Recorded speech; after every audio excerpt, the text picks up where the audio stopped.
الحمدللہ رب العالمین والعاقبۃ للمتقین والصلاۃ والسلام علی سید الانبیاء والمرسلین وعلی آلہ واصحابہ اجمعین اما بعد اعوذ باللہ من الشیطان الرجیم بسم اللہ الرحمن الرحیم قل بفضل اللہ وبرحمتہ فبذلک فلیفرحوا صدق اللہ العظیم وصدق رسولہ النبی الکریم اللہم صلی علی سیدنا و مولانا محمد معدن الجود والکرم وآلہ وصحبہ وبارک وسلم الصلاۃ والسلام علیک یا سیدی یا رسول اللہ وعلی آلک واصحابک یا حبیب اللہ۔ حمد و صلاۃ کے بعد اللہ تعالیٰ نے قرآن مجید میں فرمایا قل بفضل اللہ وبرحمتہ فبذلک فلیفرحوا، فرمایا محبوب علیہ السلام آپ ان سے فرما دیجئے کہ جب اللہ کا فضل اور اس کی رحمت ملے تو چاہیے کہ اس پر خوشی منائیں۔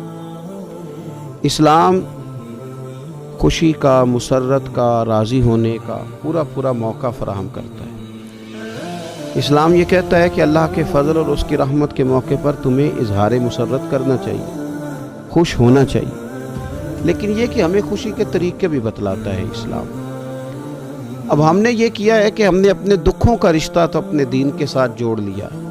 کسی کے انتقال پر تو قرآن پاک کی تلاوت ہوتی ہے، وظائف پڑھے جاتے ہیں، ایصال ثواب کی تقریبات کے اندر تو تلاوت ہوتی ہے، نعت ہوتی ہے، وعظ و نصیحت کی مجالس ہوتی ہے، لیکن جب خوشی کا موقع آتا ہے تو پھر ہم دین سے دور ہو جاتے ہیں۔ ہم نے دکھ سارے دین سے وابستہ کر لیے اور سکھوں کے موقع پر بالکل ہم دین کو نہ صرف یہ کہ بھول جاتے ہیں بلکہ محسوس ہوتا ہے کہ جیسے ہم صرف اپنی برادری، قبیلے اور علاقے کے رسم و رواج کے پابند رہ گئے ہیں۔ بڑے بڑے حاجی، نمازی، نیک، اچھے کہلانے والے لوگ بھی تھوڑی سی عدم توجہی کا اظہار کرتے ہیں اور وہ چیز بڑی تکلیف کا باعث بنتی ہے کہ کیا رب رسول سے صرف دکھوں کا رشتہ ہے؟ معاذ اللہ۔ ہر قوم کوئی نہ کوئی تہوار مناتی ہے اور لوگ چونکہ معاشرہ انفرادی سطح پر بھی راضی رہنا چاہتا ہے اور اجتماعی ماحول بھی فراہم کرنا چاہتا ہے، قومیں بڑے بڑے تہوار مناتی ہیں، میلوں کا بندوبست کرتی ہیں، دن منائے جاتے ہیں۔ اسلام کے اندر بھی دن منائے جاتے ہیں اور بڑی قریب ایک دن آنے والا ہے جسے عید الفطر کہا جاتا ہے، لیکن اسلام کے تہوار باقی قوموں کو یہ بتاتے ہیں کہ تہوار منائے کس طرح جاتے ہیں۔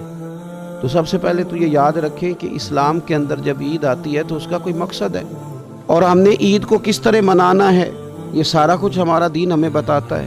پہلے تو یہ آپ دیکھیں کہ عید مسلمان نے کس طرح منانی ہے۔ سویرے جب اس نے اٹھنا ہے تو اس نے فجر کی نماز کے بعد دوبارہ سے تیاری کرنی ہے، غسل کرنا ہے، صاف لباس پہننا ہے، خوشبو لگانی، اور کرنا یہ ہے کہ نماز کے لیے جانا ہے۔ اس کے عید کا آغاز، اس کے اس خوبصورت تہوار کا آغاز اللہ تبارک و تعالیٰ کی عبادت سے ہو رہا ہے، اور عید منا کب رہا ہے؟ رمضان کے 30 روزے پورے کرنے کے بعد یا 29 کا چاند دیکھنے کے بعد۔ تو سب سے پہلے ہمیں یہ بتایا جا رہا ہے کہ جب تم عید مناؤ گے تو تم سجدہ شکر کے ساتھ مناؤ گے، اپنے رب کے ساتھ جوڑ کے مناؤ گے، اللہ تبارک و تعالیٰ کی عبادت کے ساتھ مناؤ گے۔ تو اس میں کوئی شور و غوغا نہیں، کوئی ریلیاں نہیں، کوئی جلوس نہیں، کوئی پٹاخے نہیں، کوئی گانا باجا نہیں، اللہ کی عبادت کے ساتھ بتایا جائے گا کہ تمہارا جو تہوار ہے وہ تہذیب کا، شائستگی کا، خوبصورتی کا، نظم و نسق کا ایک بہترین ذریعہ۔ تم بڑے راضی جب ہوگے تو پھر بھی تم اپنا ساری جھکاؤ گے رب کی بارگاہ میں، پھر بھی تم یہی کہو گے سبحان ربی العظیم، پھر بھی تم یہی کہو گے سبحان ربی الاعلیٰ، پھر بھی تم اس کی بارگاہ میں جبین نیاز جھکاؤ گے۔ پہلی بات۔ دوسری بات، ہمیں پیغام میں عید یہ ہے کہ یہ جو تمہارے پاس عید کا دن آیا ہے یہ اجتماعیت کا دن ہے۔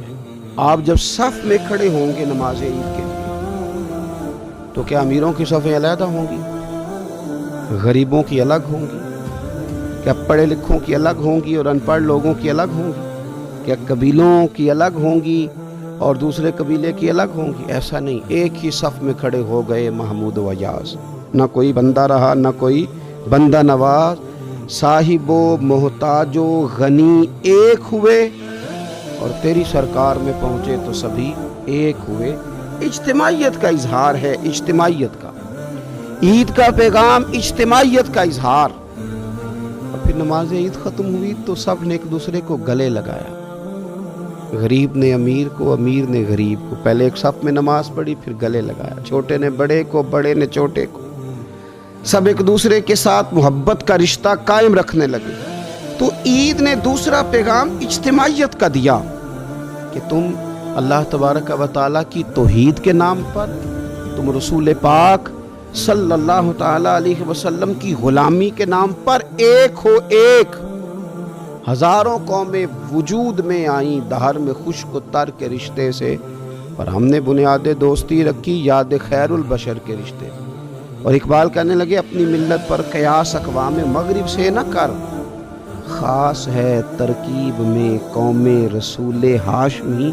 کہ جو نماز پڑھ رہے ہیں اور بعد میں گلے مل رہے ہیں، ان کا ایک ہی تعارف ہے کہ یہ رسول ہاشمی کی قوم ہے۔ یہ تعارف اجتماعیت کا درس، پیار کا درس، مساوات کا درس، چھوٹے بڑے کے فرق کو ختم کرنے کا درس، امیر غریب کی تفریق مٹانے کا درس، اس کا نام عید ہے۔ تیسری بات، آپ یہ دیکھیں کہ کوئی بھی ہمارا موقع ہے نا تو اسلام نے اس پر کچھ تعلیمات دی ہیں۔ اگر آپ کو اللہ بیٹا دیتا ہے، بیٹی دیتا ہے، تو اس کا عقیقہ کرنا ہے، دوسروں کو کھانا کھلانا ہے۔ اگر اللہ نے شادی کا موقع دیا تو سنت ہے ولیمہ کرنا ہے، لوگوں کو کھانا کھلانا ہے۔ اگر بڑی عید کا موقع آیا ہے تو قربانی رکھ دی گئی ہے، آپ گوشت کریں گے، اس کا ایک حصہ رشتہ داروں کو دیں گے، ایک حصہ غریب نادار لوگوں کو دیں گے۔ اور عید کا موقع آیا تو صدقہ فطر رکھ دیا گیا چھوٹی عید پہ، اور صاحب نصاب پر زکوٰۃ بھی فرض کر دی گئی، جو بالعموم رمضان میں ہی دی جاتی ہے۔ رمضان میں زیادہ تر مسلمان دینے کی کوشش کرتے ہیں۔ تو اس سے کیا ہوتا ہے کہ انسان اپنی خوشیاں دوسروں کے ساتھ بھی جوڑتا ہے، وہ اکیلے خوشی نہیں منا رہا، وہ دوسروں کے ساتھ اپنی خوشیوں کو جوڑ رہا ہے، غریب کو کھانا کھلا رہا ہے۔ اور نبی پاک صلی اللہ علیہ وسلم نے فرمایا وہ دعوت بڑی ملعون ہے، وہ بڑی لعنت والی دعوت ہے کہ کسی نے دعوت پکائی اور صرف امیروں کو دعوت دی جائے، غریبوں کو نہ دی جائے۔ سیاسی افطاریاں کرائی جائیں، اور ولیمے پہ بھی اگر اپنے بیٹے کے بلایا جائے تو امیر لوگوں کو، سیاسی لوگوں کو، بڑے لوگوں کو دعوت دی جائے۔ دعوت تو خیر والی وہ ہے جس میں چھوٹا بڑا امیر غریب سب شریک ہو۔ تو عید کے موقع پر بھی یہ ضروری تو نہیں کہ ہم 6 جوڑے ہی بنوائیں، 3 جوڑوں سے بھی گزارا ہو سکتا ہے۔ اس طرف بھی تھوڑی توجہ کر لیں کہ جس گھر کے اندر 1 جوڑا بھی خریدنا مشکل ہے، یہ کوئی ضروری تو نہیں کہ 10 جوڑے ہی خریدے جائیں، 2 پہ بھی گزارا ہو سکتا ہے۔ 3 جوتے لینے کی بجائے 1 سے بھی عید گزر جاتی ہے، لیکن تھوڑی سی توجہ اگر غرباء کی طرف بھی کر لی جائے، مساکین کی طرف۔ یہ کل پرسوں خبر آ رہی ہے کہ ہمارے پنجاب میں ایک ایسا شہر بھی ہے جس میں باپ نے رفیسلی اپنے بچے نہر میں پھینک دیے ہیں کہ انہوں نے عید کے لیے کپڑے مانگے تھے۔ اس قسم کی داستانیں جس قوم کے اندر موجود ہوں تو وہ قوم پھر کسی کا خیال ہی نہ کرے، وہ سارا مال اپنے اوپر ہی خرچ کرنا چاہے، اسے احساس ہی پیدا نہ ہو کہ کسی اور کو بھی ضرورت ہے۔ تو عید ہمیں موقع دیتی ہے۔ بزرگوں نے لکھا ہے کہ یہ جو عید پہ کہا گیا نا کہ ایک رستے جاؤ اور دوسرے رستے سے واپس آؤ، تو اس میں بھی شاید ایک حکمت ہمیں یہ بھی نظر آتی ہے کہ کئی دفعہ ایک گلی سے گزرے تو گزرتے وقت خیال آتا ہے کہ یار یہ گھر ایسا ہے، دیکھ کے پتہ چلتا ہے کہ جو غریب ہے مجھے تھوڑا ان کا خیال رکھنا چاہیے۔ پھر دوسری سائیڈ سے واپس آؤ، شاید تمہیں گھر بیٹھے یاد نہ آئے اور مکان دیکھ کے تمہیں سمجھ آ جائے کہ یہاں تو شاید روٹی بھی وقت پہ نہ پکتی ہو، اتنے غریب ہیں۔ تو اسلام نے ہر چیز میں حکمت رکھی، اور صرف عید کے موقع پہ نہیں، مستقل آپ غرباء کے، مساکین کے سرپرست بننے کی، معاون بننے کی کوشش کریں، رسمی طور پر نہیں۔ پچھلے سال نا عید گزری تو مجھے ایک دوست نے ایک پنجابی کا شعر بھیجا، اس نے کہا حضرت جی اس کو ذرا ضرور پڑھیں، تو شعر بڑا انوکھا تھا۔ وہ شعر کیا تھا؟ او راشن ونڈن والے او لوکو، او راشن ونڈن والے او لوکو، او عیدوں بعد بھی بھوک لگ دی جے۔ عید کے بعد بھول ہی گئے تو مستقل بنیادوں پر کوشش کریں کہ آپ معاون بنیں، غرباء کے، مساکین کے، یتیموں کے، ان لوگوں کی مدد کریں۔ حضرت بشیر بن عقبہ رضی اللہ تعالیٰ عنہ فرماتے ہیں کہ میرے والد جنگ احد میں شہید ہو گئے تھے اور میں ایک کونے میں کھڑا رو رہا تھا، تو نبی پاک صلی اللہ تعالیٰ علیہ وسلم نے مجھے دلاسا بھی دیا، دست شفقت بھی رکھا، تو میں نے کہا حضور میرے والد چلے گئے تو کیا بنے گا؟ تو کیا انداز حضور نے اختیار کیا اور کیا انہیں عظیم نسبتوں سے نواز دیا۔ حضور فرمانے لگے اے بشیر بن عقبہ، تو پسند نہیں کرتا کہ فاطمہ تیری بہن بن جائے، عائشہ تیری ماں بن جائے اور محمد تیرے والد بن جائیں صلی اللہ تعالی علیہ وسلم؟ مستقل تجھے رشتے نہ دے دیے جائیں، مستقل تجھے سہارا نہ دے دیا جائے، مستقل بنیادوں پر ہی تیرا خیال نہ رکھا جائے؟ تو عید پر رمضان میں بالعموم اور عید کے بعد بھی کوشش فرمائیں کہ آپ مستقل بنیادوں پر غرباء اور مساکین کا خیال کریں۔ اللہ تبارک و تعالی ہمیں عید کے پیغام کو بھی سمجھنے کی توفیق عطا فرمائے۔ آخر دعوانا الحمدللہ رب العالمین۔